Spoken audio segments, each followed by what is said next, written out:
Hello students, we are going to continue our chapter of science, physics chapter 8, motion. We are going to continue it here. Up to इससे पहले हम कहाँ तक पढ़ चुके हैं? हमने एक्सेलरेशन पढ़ा था, वेलोसिटी पढ़ी थी, स्पीड पढ़ी थी, एवरेज है ना एक्सेलरेशन और एवरेज स्पीड, एवरेज वेलोसिटी, ये भी हमने पढ़ लिया था. इसके बाद हम स्टार्ट करेंगे ग्राफिकल रिप्रेजेंटेशन ऑफ मोशन. अब मोशन जो होता है, मोशन क्या होता है आपने पढ़ा है, किसी भी ऑब्जेक्ट का किसी भी डायरेक्शन, पर्टिकुलर डायरेक्शन में मूव करना, उसे हम मोशन बोलते हैं. ठीक है, तो अब उसका ग्राफिकल रिप्रेजेंटेशन कैसे, जैसे हमने अभी तक पढ़ा है यूनिफॉर्म मोशन होता है तो उसकी जो ग्राफ बनता है वो स्ट्रेट लाइन होता है. स्ट्रेट लाइन मतलब या तो वो बिल्कुल सेम रेशियो में रहेगा. सेम रेशियो मीन्स जितना डिस्टेंस वो फर्स्ट टाइम कवर कर रहा है उतना ही, जितने टाइम में उतना ही वो सेकेंड टाइम पर भी लेगा. ठीक है, और नॉन यूनिफॉर्म मोशन में क्या हो सकता है, जो ग्राफ है वो कर्व शेप में भी हो सकता है, नॉन स्ट्रेट लाइन भी हो सकता है. नॉन स्ट्रेट लाइन मीन्स वो किसी भी डायरेक्शन पे हो सकता है. ठीक है, अब उसका ग्राफिकल रिप्रेजेंटेशन देखेंगे कि हम ग्राफ बनाते कैसे हैं. फर्स्ट पॉइंट इसमें दिया है डिस्टेंस टाइम ग्राफ. सबसे पहला ग्राफ होता है डिस्टेंस टाइम ग्राफ, जिसमें हम नीचे के साइड क्या लिखते हैं, हमेशा नीचे के साइड में हम हमेशा टाइम लिखते हैं और साइड वाइज जो वाई एक्सिस होती है उसमें हम डिस्टेंस लिखते हैं. इसका जो यूनिट्स हैं, हम यूनिट्स अपने अकॉर्डिंग कुछ भी ले सकते हैं. कुछ भी मतलब हम 5 का गैप में भी ले सकते हैं, 10 के गैप में भी ले सकते हैं, एज वी रिक्वायर्ड, जैसे भी हमें रिक्वायरमेंट होगी हम उस तरीके से यूज़ कर सकते हैं. ठीक है, अब इसमें टाइम हमेशा क्या में शो करते हैं हम सेकेंड्स में. ऐसा unit of time is second, इसलिए हम टाइम को क्या में शो करेंगे, सेकेंड्स में. और जो डिस्टेंस होता है उसको हम मीटर में है ना शो करते हैं. डिस्टेंस की ऐसा यूनिट होती है मीटर, तो हम उसको क्या में शो करेंगे, मीटर में. वो हमारे लिए कन्वीनियंट रहता है. ठीक है, अब इसके बाद हम स्टार्ट करते हैं. हम यदि फर्स्ट पॉइंट देख रहे हैं, ये वाला जो आपको ग्राफ दिया हुआ है ये यूनिफॉर्म मोशन का है. कैसे बोल सकते हैं, क्योंकि इसमें जो ये ना लाइन ड्रॉ हुई है ग्राफ में वो कैसी है, एक स्ट्रेट लाइन है, उसके जो पॉइंट्स के रेशियो है वो सेम है. ठीक है, अब हम कैसे इसको है ना पता कर सकते हैं कि ये स्ट्रेट लाइन है कि नहीं है. स्टार्ट करते हैं, देखते हैं. Distance time graph can be employed under various conditions. हम अलग अलग कंडीशंस के अंदर देख सकते हैं. Where object move with uniform velocity speed, non uniform speed, remain at rest etcetera. अब 3 टाइप के है ना डिस्टेंस टाइम ग्राफ हो सकते हैं. एक तो जिसमें यूनिफॉर्म वेलोसिटी से है ना ऑब्जेक्ट मूव कर रहा हूँ. नेक्स्ट जिसमें नॉन यूनिफॉर्म है ना स्पीड से है ना ऑब्जेक्ट मूव कर रहा हो. और थर्ड क्या हो सकता है कि ऑब्जेक्ट मूव ही ना कर रहा हो, वो रेस्ट पर हो, बहुत देर तक कि वो कुछ मूव ना करे, एक ही पोजीशन में रिमेन रहे, कांस्टेंट रहा है. Distance travel by the object is directly proportional to the time taken.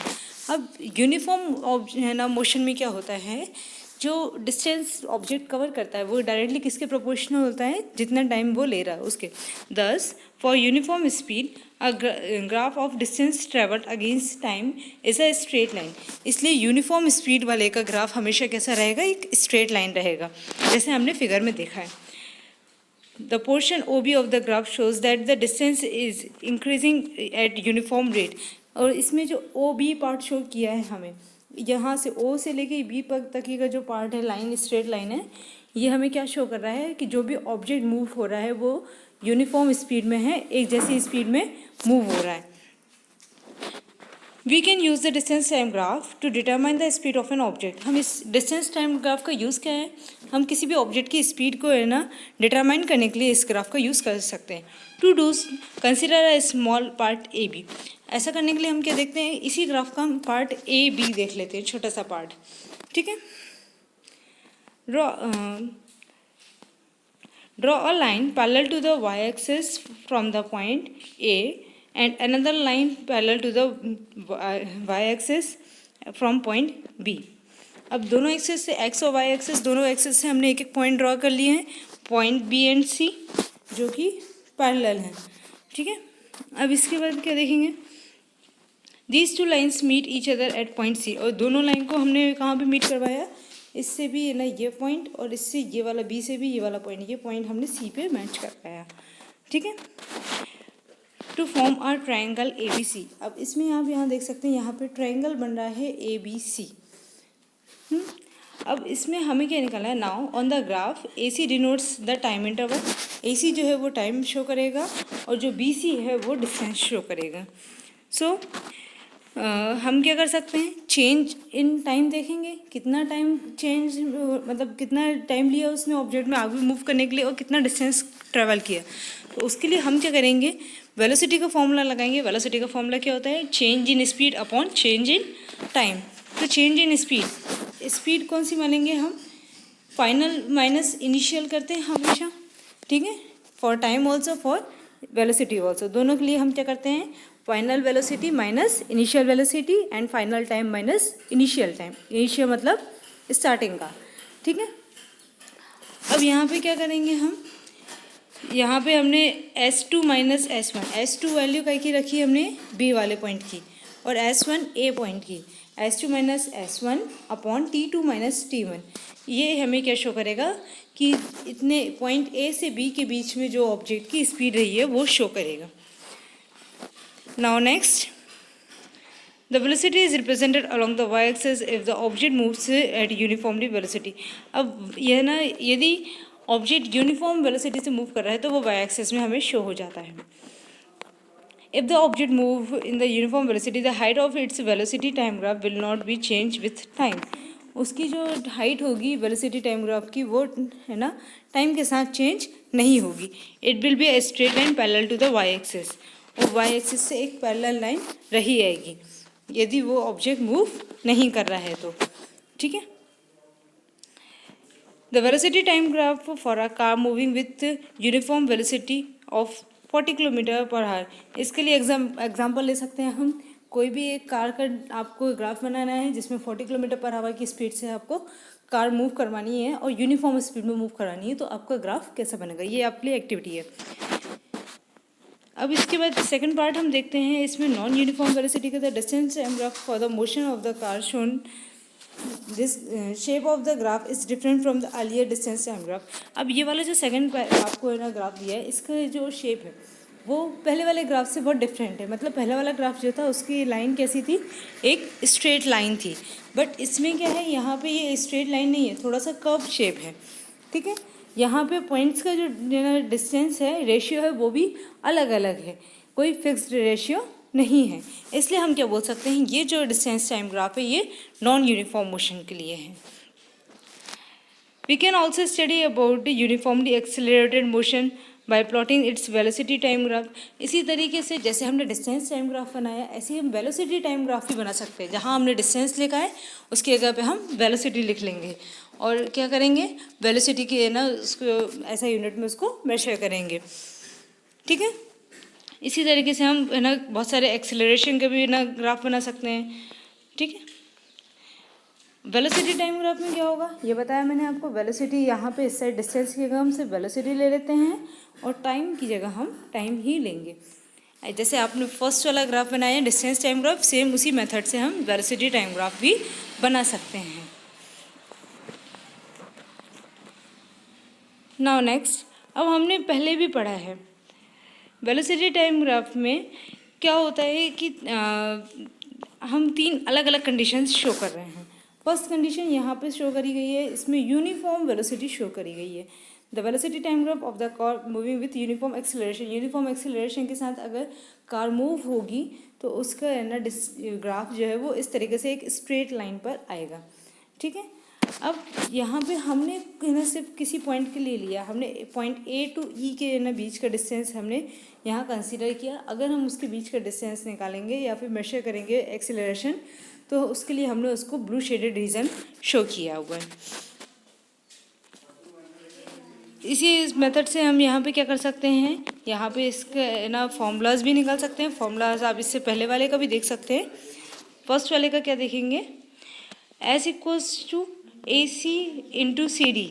A C क्या है ग्राफ के अकॉर्डिंग, ए सी मतलब velocity and C D means time. यहाँ पे या फिर हम ये बोल सकते हैं ये एक रेक्टेंगुलर शेप था, तो एरिया ऑफ रेक्टेंगल क्या होता है, लेंथ इनटू ब्रेथ। तो यहाँ पे लेंथ कौन सी है, A C is a length and C D is a breadth. इसलिए क्या होगा यहाँ पे S equals to A C into C D. अब यहाँ पे 40 किलोमीटर पर आवर की स्पीड हमने कंसिडर करी थी कार की, ठीक है।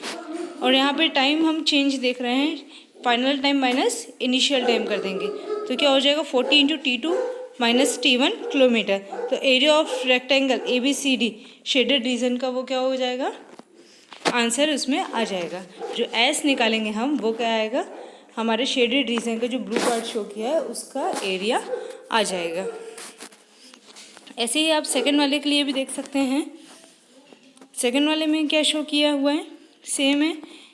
अब इसमें हमें क्या करना है, इस वाले का पॉइंट A to E के बीच का एरिया निकालना है। तो हम क्या कर सकते हैं, ये कोई एक पर्टिकुलर शेप तो है नहीं, यहाँ ऊपर से थोड़ा सा ना ट्रायंगल टाइप का शेप है और नीचे से वो है ना स्क्वायर टाइप का शेप है। तो हम क्या कर सकते हैं, हम उसको दो पार्ट्स में डिवाइड कर लेंगे। दो पार्ट्स में कैसे, ए से है ना एक पैरेलल लाइन है ना ड्रॉ करेंगे पैरेलल टू एक्स एक्सिस से पैरेलल लाइन ड्रॉ करेंगे पॉइंट ए से, जिसको हमने नेम दे दिया डी।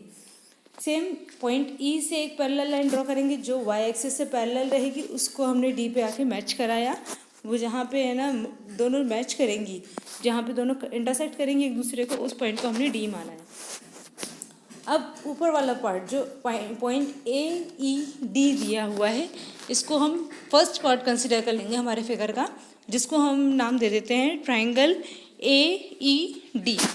और नीचे जो सेकंड पार्ट दिया हुआ है स्क्वायर शेप जो दिख रहा है आपको, उसमें हम क्या मान लेते हैं ABCD। स्क्वायर कौन सा ले रहे हैं, ABCD, और ऊपर ट्रायंगल AED। नेक्स्ट, अब इन दोनों फिगर का अगर हम एरिया प्लस कर दें, अलग अलग एरिया निकाल के उसका सम कर दें, तो टोटल फिगर का एरिया आ जाएगा। तो हम क्या करेंगे, इसके ना टोटल डिस्टेंस निकालने के लिए एरिया ऑफ ABCDE है ना, जो टोटल फिगर है उसका एरिया निकालने के लिए क्या करेंगे, एरिया ऑफ रेक्टेंगल ABCD, जो रेक्टेंगल ABCD दिया हुआ है उसका एरिया निकालेंगे, plus area of the triangle ADE triangle जो दिया है उसका एरिया प्लस कर देंगे, ठीक है। अब यहाँ पे एरिया ऑफ रेक्टेंगल क्या होता है, area of rectangle is equals to length into breadth, ठीक है। तो यहाँ पे लेंथ AB इंटू ब्रेथ कौन सी ले ली हमने, BC। और एरिया ऑफ ट्रायंगल हमें पता है half base into height, half base कौन सा रहेगा, AD इंटू DE हाइट, ठीक है। इसी फॉर्मूले से हम है ना आगे का इसको सॉल्व आउट कर लेंगे। जो भी अगर वैल्यूज जैसे दी रहेंगी ग्राफ में, उस अकॉर्डिंग हम उसको सॉल्व कर सकते हैं। We will continue our chapter in next video.